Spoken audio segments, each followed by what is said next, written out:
Libro, El conflicto de los siglos. Capítulo 35. ¿Pueden hablarnos nuestros muertos? La obra ministradora de los santos ángeles, tal cual está presentada en las Santas Escrituras, es una verdad de las más alentadoras y de las más preciosas para todo discípulo de Cristo.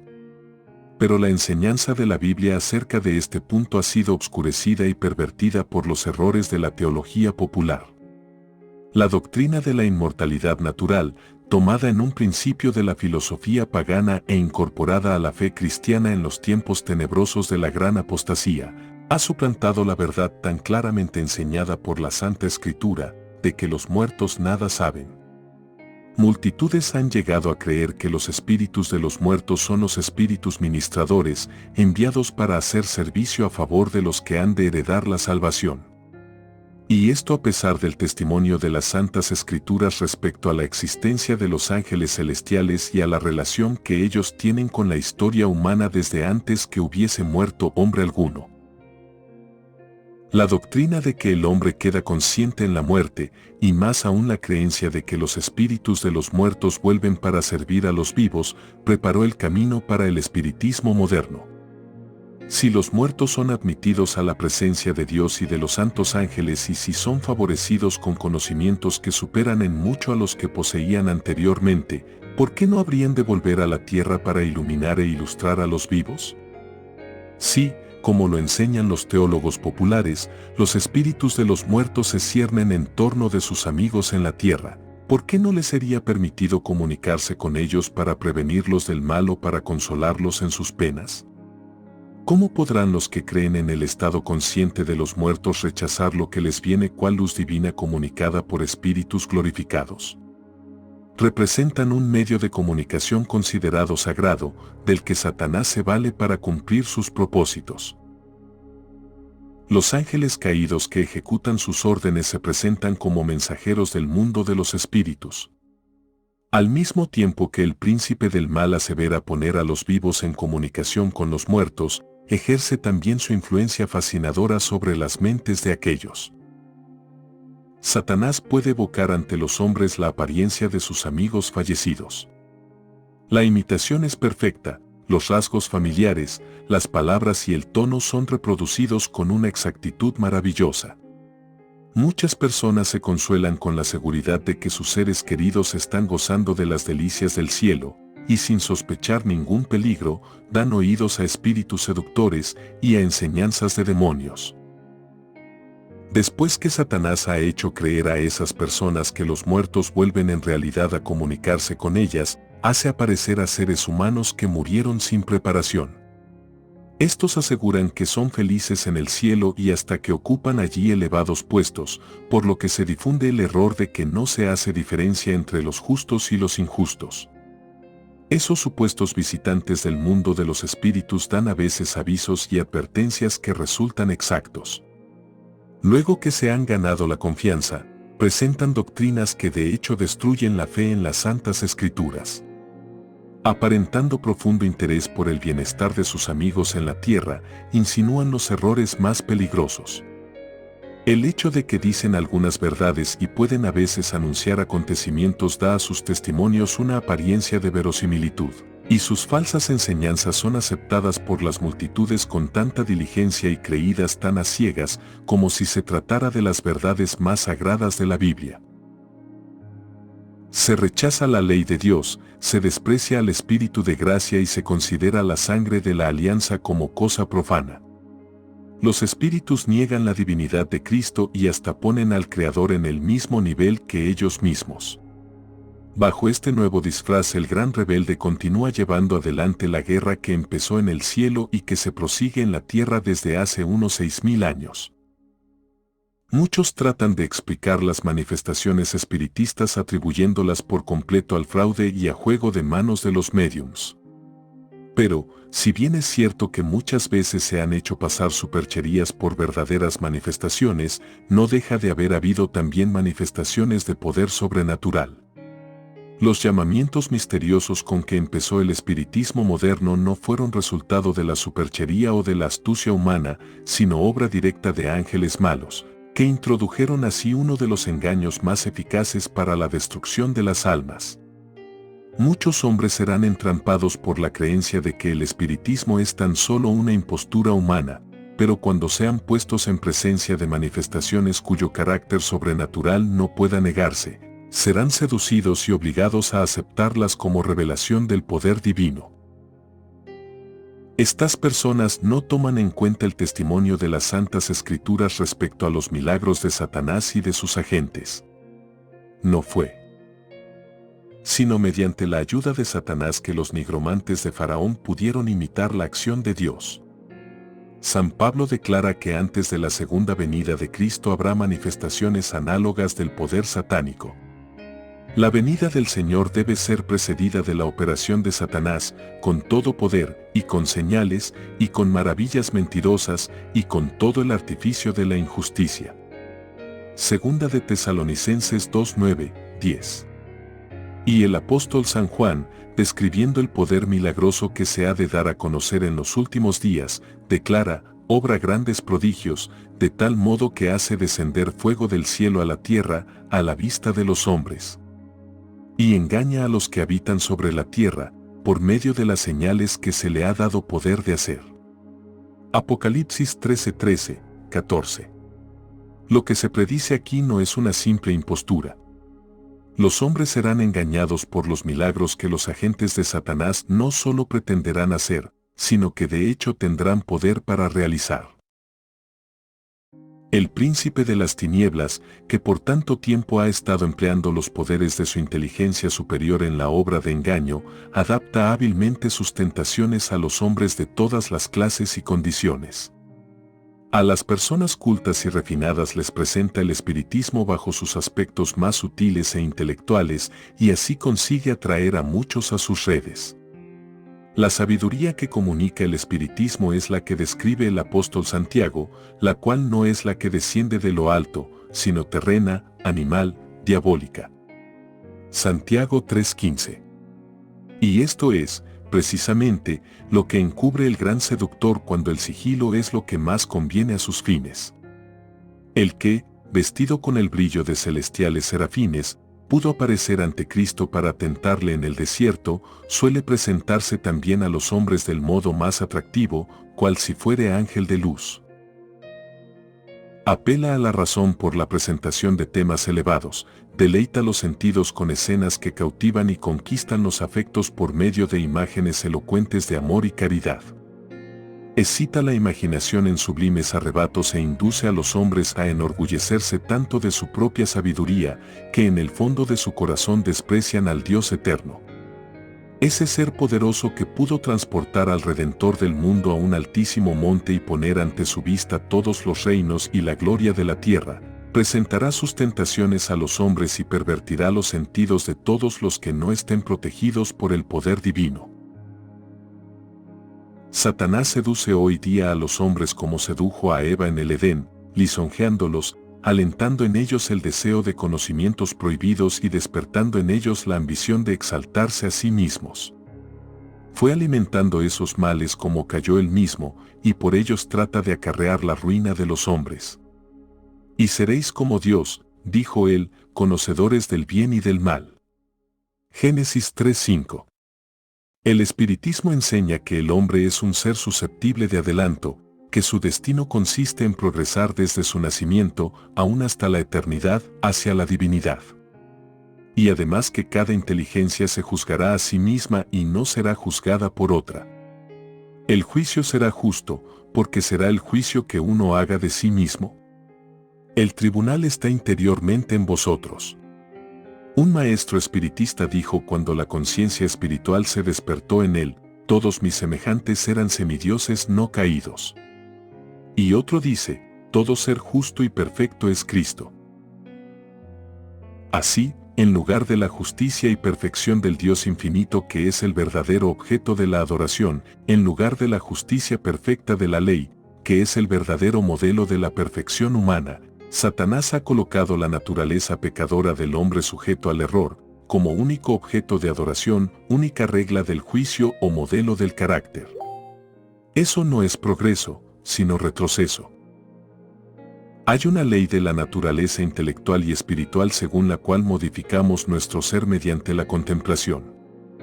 La inteligencia se adapta gradualmente a los asuntos en que se ocupa. Se asimila lo que se acostumbra a amar y a reverenciar. Jamás se elevará el hombre a mayor altura que a la de su ideal de pureza, de bondad o de verdad. Si se considera a sí mismo como el ideal más sublime, jamás llegará a cosa más exaltada. Caerá más bien en bajezas siempre mayores. Solo la gracia de Dios puede elevar al hombre. Si depende de sus propios recursos, su conducta empeorará inevitablemente. A los indulgentes consigo mismos, a los amigos del placer, a los sensuales, el espiritismo se presenta bajo un disfraz menos sutil que cuando se presenta a gente más refinada e intelectual. En sus formas groseras, aquellos encuentran lo que está en armonía con sus inclinaciones. Satanás estudia todos los indicios de la fragilidad humana, nota los pecados que cada hombre está inclinado a cometer, y cuida luego de que no falten ocasiones para que las tendencias hacia el mal sean satisfechas. Tienta a los hombres para que se excedan en cosas que son legítimas en sí mismas, a fin de que la intemperancia debilite sus fuerzas físicas y sus energías mentales y morales. Ha hecho morir y está haciendo morir miles de personas por la satisfacción de las pasiones, embruteciendo así la naturaleza humana.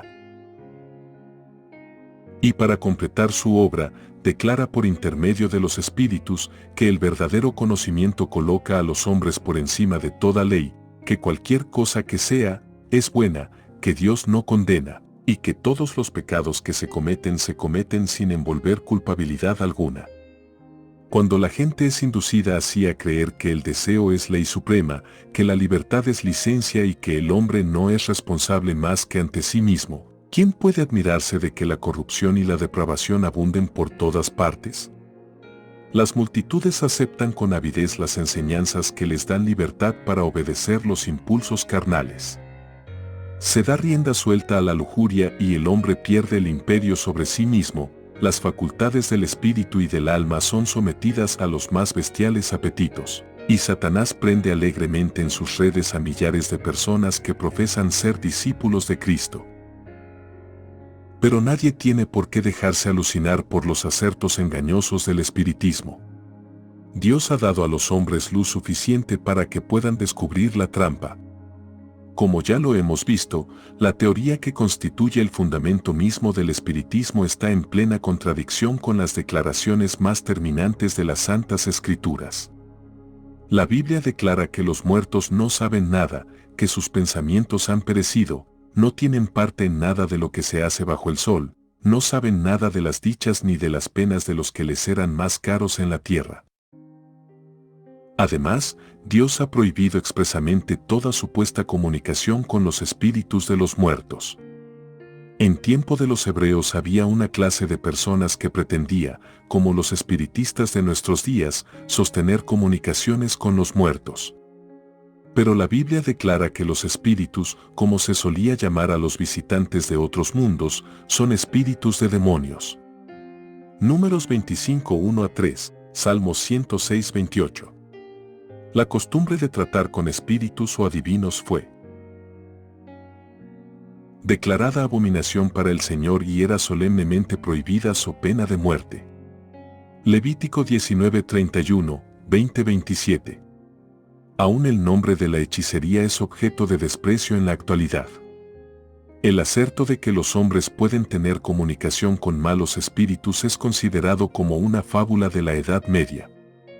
Pero el espiritismo, que cuenta con centenares de miles y hasta con millones de adherentes, que se ha abierto camino entre las sociedades científicas, que ha invadido iglesias y que ha sido acogido con favor entre los cuerpos legislativos y hasta en las cortes de los reyes, este engaño colosal no es más que la reaparición, bajo un nuevo disfraz, de la hechicería condenada y prohibida en la antigüedad.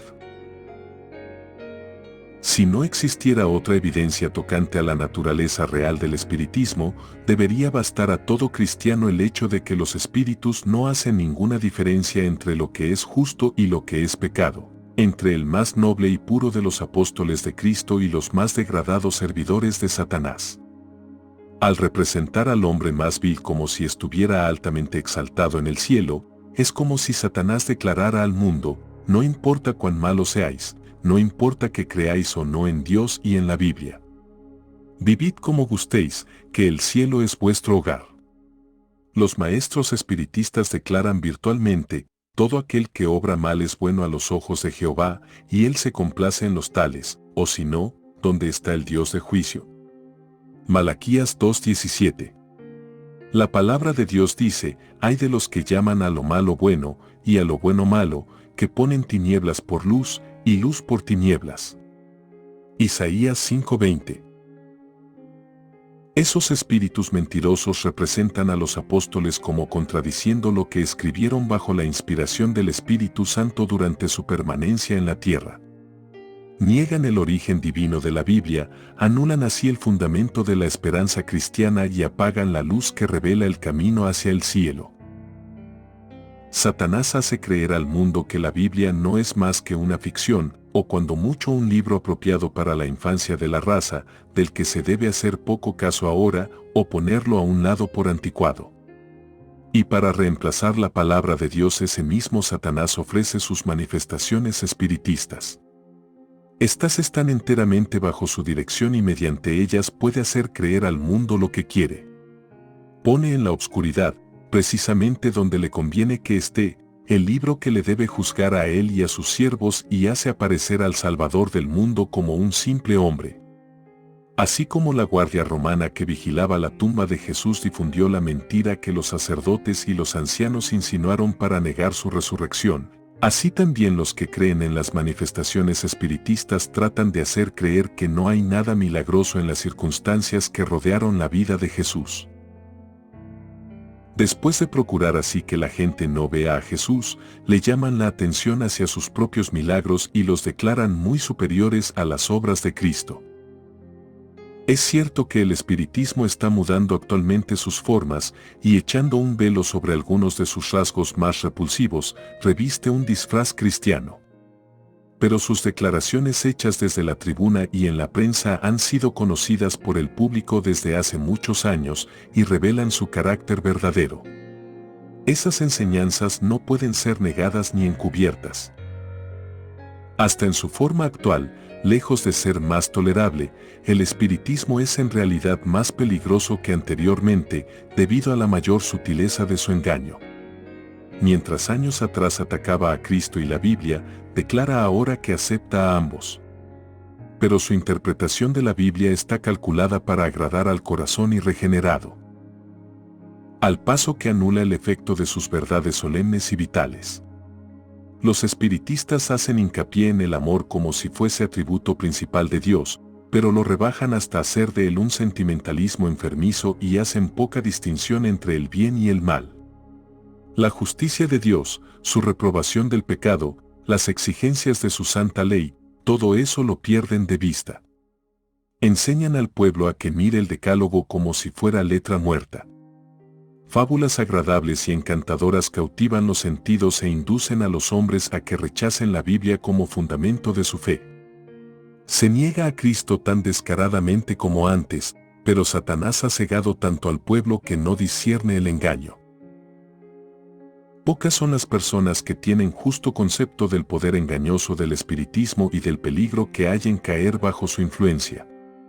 Muchas personas juegan con él sin otro objeto que el de satisfacer su curiosidad. No tienen fe verdadera en él y se llenarían de horror al pensar en abandonarse al dominio de los espíritus. Pero se aventuran en terreno vedado y el poderoso destructor ejerce su ascendiente sobre ellos contra su voluntad. Pero una vez que los induce a abandonar sus inteligencias a su dirección, los mantiene cautivos. Es imposible que con su propia fuerza rompan el encanto hechicero y seductor. Solo el poder de Dios otorgado en contestación a la fervorosa oración de fe puede libertar a esas almas prisioneras. Todos aquellos que conservan y cultivan rasgos pecaminosos de carácter o que fomentan un pecado conocido, atraen las tentaciones de Satanás. Se separan de Dios y de la protección de sus ángeles, y cuando el maligno les tiende sus redes quedan indefensos y se convierten en fácil presa. Los que de tal suerte se abandonan al poder satánico no comprenden a dónde los llevará su conducta. Pero, después de haberlos subyugado por completo, el tentador los empleará como agentes para empujar a otros a la ruina. El profeta Isaías dice, y cuando os dijeren, acudid a los espíritus y a los adivinos, que chirrían y mascullan, responded, ¿no debe un pueblo acudir más bien a su Dios? ¿Por los vivos acaso se ha de acudir a los muertos? A la ley y al testimonio, si no hablaren conforme a esta palabra, son aquellos para quienes no ha amanecido. Isaías 8, 19, 20. Si los hombres hubiesen querido recibir la verdad tan claramente expresada en las Santas Escrituras, referente a la naturaleza del hombre y al estado de los muertos, reconocerían en las declaraciones y manifestaciones del espiritismo la operación de Satanás con poder y con prodigios mentirosos. Pero en vez de renunciar a la libertad tan cara al corazón pecaminoso y a sus pecados favoritos, la mayoría de los hombres cierra los ojos a la luz y sigue adelante sin cuidarse de las advertencias, mientras Satanás tiende sus lazos en torno de ellos y los hace presa suya. Por cuanto no admitieron el amor de la verdad, para que fuesen salvos, Dios les envía la eficaz operación de error, a fin de que crean a la mentira. Segunda de Tesalonicenses 2:10, 11. Los que se oponen a las enseñanzas del espiritismo atacan no solo a los hombres, sino también a Satanás y a sus ángeles. Han emprendido la lucha contra principados, potestades y malicias espirituales en los aires. Satanás no cederá una pulgada de terreno mientras no sea rechazado por el poder de mensajeros celestiales. El pueblo de Dios debe hacerle frente como lo hizo nuestro Salvador, con las palabras, escrito está. Satanás puede hoy citar las Santas Escrituras como en tiempo de Cristo y volverá a pervertir las enseñanzas de ellas para sostener sus engaños. Los que quieran permanecer firmes en estos tiempos de peligro deben comprender por sí mismos el testimonio de las Escrituras. Muchos tendrán que vérselas con espíritus de demonios que personificarán a parientes o amigos queridos y que proclamarán las herejías más peligrosas. Estos espíritus apelarán a nuestros más tiernos sentimientos de simpatía y harán milagros con el fin de sostener sus asertos. Debemos estar listos para resistirles con la verdad bíblica de que los muertos no saben nada y de que los que aparecen como tales son espíritus de demonios. Es inminente la hora de la tentación que ha de venir en todo el mundo, para probar a los que moran en la tierra. Apocalipsis 3:10. Todos aquellos cuya fe no esté firmemente cimentada en la palabra de Dios serán engañados y vencidos. La operación de Satanás es con todo el artificio de la injusticia a fin de alcanzar dominio sobre los hijos de los hombres, y sus engaños seguirán aumentando. Pero solo puede lograr sus fines cuando los hombres ceden voluntariamente a sus tentaciones. Los que busquen sinceramente el conocimiento de la verdad y se esfuercen en purificar sus almas mediante la obediencia, haciendo así lo que pueden en preparación para el conflicto, encontrarán seguro refugio en el Dios de verdad. Por cuanto has guardado la palabra de mi paciencia, yo también te guardaré. Verso 10, es la promesa del Salvador. Él enviaría a todos los ángeles del cielo para proteger a su pueblo antes que permitir que una sola alma que confíe en él sea vencida por Satanás. El profeta Isaías describe el terrible engaño que seducirá a los impíos y les hará creerse al amparo de los juicios de Dios. Hemos hecho pacto con la muerte, y con el infierno tenemos hecho convenio, cuando pasare el azote, ¿cuál torrente? No nos alcanzará, porque hemos puesto las mentiras por nuestro refugio, y entre los embustes nos hemos escondido. Isaías 28:15. En la categoría de personas así descritas se encuentran los que en su impenitencia y obstinación se consuelan con la seguridad de que no habrá castigo para el pecador, de que todos los miembros de la humanidad, por grande que sea su corrupción, serán elevados hasta el cielo para volverse como ángeles de Dios. Pero hay otros quienes de modo mucho más aparente están haciendo un pacto con la muerte y un convenio con el infierno. Son los que renuncian a las verdades que Dios dio. como defensa para los justos en el día de congoja, y aceptan el falso refugio ofrecido en su lugar por Satanás, o sea los acertos mentirosos del espiritismo. La obcecación de los hombres de esta generación es indeciblemente sorprendente. Miles de personas rechazan la palabra de Dios como si no mereciese fe, mientras aceptan con absoluta confianza los engaños de Satanás. Los incrédulos y escarnecedores denuncian el fanatismo, como lo llaman, de los que luchan por la fe de los profetas y de los apóstoles, y se divierten ridiculizando las solemnes declaraciones de las Santas Escrituras referentes a Cristo, al plan de salvación y a la retribución que espera a los que rechazan la verdad. Fingen tener gran lástima por espíritus tan estrechos, débiles y supersticiosos, que acatan los mandatos de Dios y satisfacen las exigencias de su ley. Hacen alarde de tanto descaro como si en realidad hubiesen hecho un pacto con la muerte y un convenio con el infierno, como si hubiesen elevado una barrera insalvable e indestructible entre ellos y la venganza de Dios. Nada puede despertar sus temores. Se han sometido tan completamente al tentador, están tan ligados a él y tan dominados por su espíritu, que no tienen ni fuerza ni deseos para escapar de su lazo. Satanás ha estado preparándose desde hace tiempo para su último esfuerzo para engañar al mundo. El cimiento de su obra lo puso en la afirmación que hiciera a Eva en el Edén: de seguro que no moriréis. En el día que comiereis de él, vuestros ojos serán abiertos, y seréis como Dios, conocedores del bien y del mal. Génesis 3, 4, 5. Poco a poco Satanás ha preparado el camino para su obra maestra de seducción, el desarrollo del espiritismo. Hasta ahora no ha logrado realizar completamente sus designios, pero lo conseguirá en el poco tiempo que nos separa del fin. El profeta dice: y vi 3 espíritus inmundos, como ranas, son espíritus de demonios, que obran prodigios, los cuales salen a los reyes de todo el mundo habitado, a juntarlos para la guerra del gran día del Dios Todopoderoso. Apocalipsis 16, 13, 14. Todos menos los que estén protegidos por el poder de Dios y la fe en su palabra, se verán envueltos en ese engaño. Los hombres se están dejando adormecer en una seguridad fatal y solo despertarán cuando la ira de Dios se derrame sobre la tierra. Dios, el Señor, dice: también pondré el juicio por cordel, y la justicia por plomada, y la granizada barrerá el refugio de mentiras, y las aguas arrebatarán vuestro escondrijo. Asimismo, vuestro pacto con la muerte será anulado, y vuestro convenio con el infierno no quedará en pie. Cuando pasare el azote, cual torrente, vosotros seréis hollados de este invasor. Isaías 28:17. Que Dios te bendiga abundantemente.